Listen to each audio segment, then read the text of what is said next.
Hello friends, today I want to show you the right way to start your generator like this one that we have here, fireman generator. There are 5 things that you need to do before you run the generator.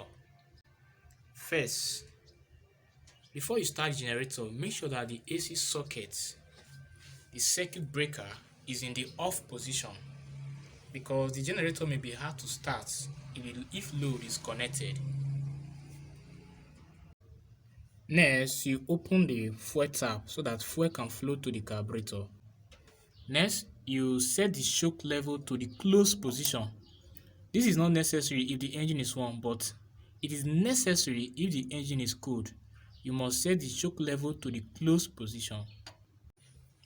Next is for you to turn the engine switch to the start position and hold it there until the engine starts. Then you return the choke.